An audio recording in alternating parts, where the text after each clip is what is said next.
Connaissez-vous Martin Sirois? Non? Ben, je l'ai avec moi. Il est propriétaire de Sécurité Sirois. Salut, Martin. Salut, ça va? Très bon, très bon. Martin, hein, là, Ariana Grande est au Centre Bell ce soir. On apprend plein d'affaires, comme quoi il faut que les sacs soient maintenant transparents. Ou peu importe. Qu'est-ce qui a changé depuis, je dirais, les dernières années au niveau de la sécurité en général, soit pour les spectacles ou bien les grands festivals? Ben écoute, avec tout ce qui se passe dans le monde, je crois que les organisations et les firmes de sécurité privées commencent à être plus aux aguets. Puis honnêtement, à mon avis, à moi, les sacs transparents, c'est une très bonne idée. D'ailleurs, cette année, aux Alouettes de Montréal, tous les détenteurs de billets de saison ont reçu un sac transparent. Alors, quand on effectue une fouille aux entrées, premièrement, ça accélère beaucoup le processus parce qu'on voit ce qu'il y a dans le sac. Oui. On peut tâter, c'est beaucoup plus facile, puis je pense que c'est là qu'on est rendu, puis que à peu près tous les festivals d'ici quelques années, ça devrait être obligatoire partout. C'est mon avis. Quand je vais au Yankee Stadium, j'ai même pas le droit d'avoir un sac. Tu connais tout ça dans d'autres endroits? Oui. Même pas de pack-sac, là, rien? Oui, il y a beaucoup d'endroits que c'est le même aussi. Ben, tu sais, il faut essayer d'accommoder les gens. Par contre, nous autres, on demande qu'il y ait des concessions, ce que les gens peuvent mettre leur sac ou on les avertit. Ben oui, c'est des bonnes idées. C'est ça, les parapluies, les sacs à dos, chaises avec armature. De plus en plus, ça commence à être de plus en plus strict. Même les bouteilles d'eau là, fermées, bouchonnées, on a plus le droit de rentrer ça dans la plupart des stades partout. On l'a vu au festival Métro il y a quelques années. Aux États-Unis, les sacs transparents, on le voit un peu. Mais est-ce que c'est bien reçu des spectateurs? Je sais qu'au stade, il y en a qui étaient surpris justement qu'ils ne puissent pas avoir des sacs cadeaux, par exemple, ou un sac à main. Est-ce que les gens embarquent? Est-ce que c'est difficile à la sécurité de les convaincre? Ben écoute, quand tout le monde va être satisfait à 100%, là, j'ai l'impression que je vais déjà être à ma retraite. Mais tu sais, il faut que les gens comprennent que si on met des mesures de sécurité supplémentaires, c'est pour leur propre sécurité en partant. Tu sais, c'est pas on fait pas juste protéger les artistes, les installations. On est là à la majorité pour la sécurité du public. Alors, quand on prend le temps d'expliquer comme il faut aux gens, les gens comprennent. C'est vraiment vers là qu'on se dirige. C'est vraiment vers là. Puis de plus en plus, les organisateurs mettent plus d'argent un peu pour le service de sécurité parce qu'on est quand même un mal nécessaire. Hein?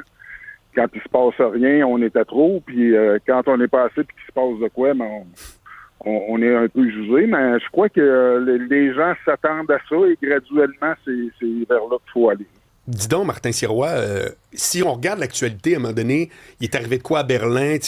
Ça passe partout, on se dit, waouh, ça devient de plus en plus dangereux, les événements publics. Mais toi, sur le terrain, trouves-tu vraiment que depuis, mettons, les 5 dernières années, il y a effectivement une recrudescence? Genre, est-ce qu'il y a plus de gens qui se sont fait intercepter que quand tu as les détecteurs de métal ou autre? Ou on met des mesures de plus, mais dans la vraie vie, tu peux pas dire que c'est palpable qu'il y a un danger supplémentaire? Écoute, ça dépend toujours des événements. On s'entend que les shows rap, les shows hip-hop, c'est un peu plus rough, disons. OK.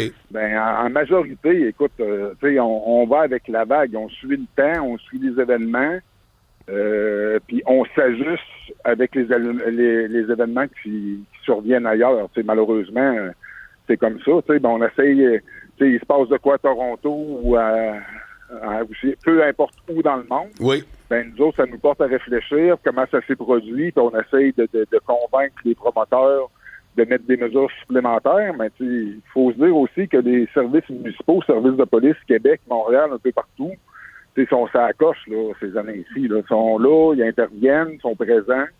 Alors, quand on travaille tout le monde ensemble, normalement, ça va bien.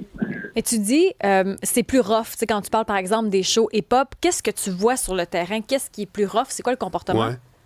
Ben, c'est la clientèle là, qui est plus dure à gérer un peu. Qu'est-ce là, que tu vois? Je veux faire attention à ce que je vais dire quand même. Là, je veux pas porter jugement. Là, mais c'est un peu plus compliqué à gérer, disons. C'est plus... je sais pas comment le dire, là, mais on est toujours plus aux aguets, puis OK, si tu veux pas te peinturer dans un coin, là, mettons, n'importe quel festival ou concert, qu'est-ce que vous voyez? À quel moment vous devez intervenir ou vous devez sévir? C'est quoi les comportements que vous voyez le plus souvent? Ben écoute, nous autres, pour avoir du succès, honnêtement, là, faut faire beaucoup de prévention. Il faut voir les coups venir. Il faut essayer si on voit que la tension ou qu'il y a des gens qui se parlent fort entre eux, que ça s'enligne de travers, c'est là qu'il faut intervenir. Parce que, tu sais, dans une foule dense, mais tu sais que 10, 12 ou même 3, 4 individus qui commencent à se battre, écoute, ça dégénère, c'est pas long, puis, tu sais, la job des agents de sécurité, c'est d'intervenir là-dedans, mais il faut protéger nos employés aussi, il faut être prudent, il faut faire des périmètres, il faut être prêt, mais c'est beaucoup la prévention.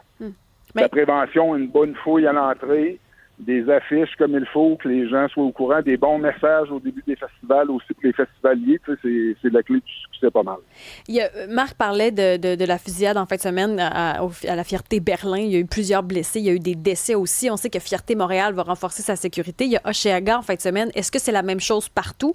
Est-ce qu'on voit quelque chose à l'international puis on se dit, bon, ben chez nous aussi, il va falloir mettre plus de budget puis plus de monde?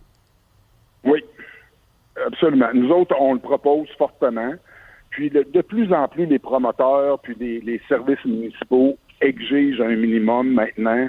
Tu sais, je vais te donner un exemple. Moi, si un client m'appelle puis qu'on évalue que ça prend 12 agents de sécurité puis il nous en demande 6 parce qu'il n'y a pas de budget, ben tu sais, souvent on prend pas la job ou on envoie des écrits qu'on n'est pas responsable. Puis si c'est de quoi qui peut être dangereux pour le public, mais moi je refuse carrément. OK.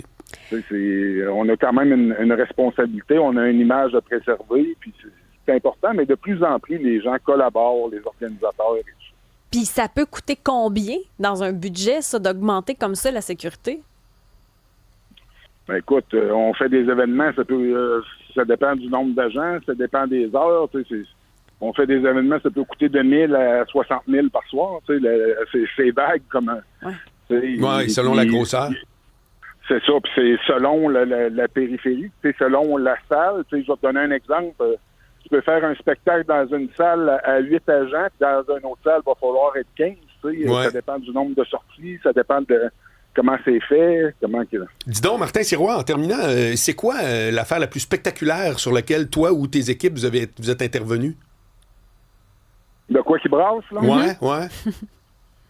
Écoute, le plus mouvementé, où on a eu le plus d'arrestations, là, tout le monde va rire, mais c'est un spectacle de Céline Dion à Québec.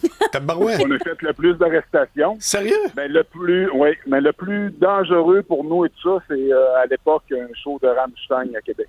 OK, c'est à Québec. Qu'est-ce que tu avais vu? C'était quoi qui se passait pour que ce soit rock'n'roll comme ça? Ben, c'est la foule, l'ambiance, la pluie qui est tombée, les bagarres, c'était rough, là. C'était rough. Hey, merci beaucoup, Martin Sirois, propriétaire de Sirois Sécurité Sirois. Salut, mon vieux.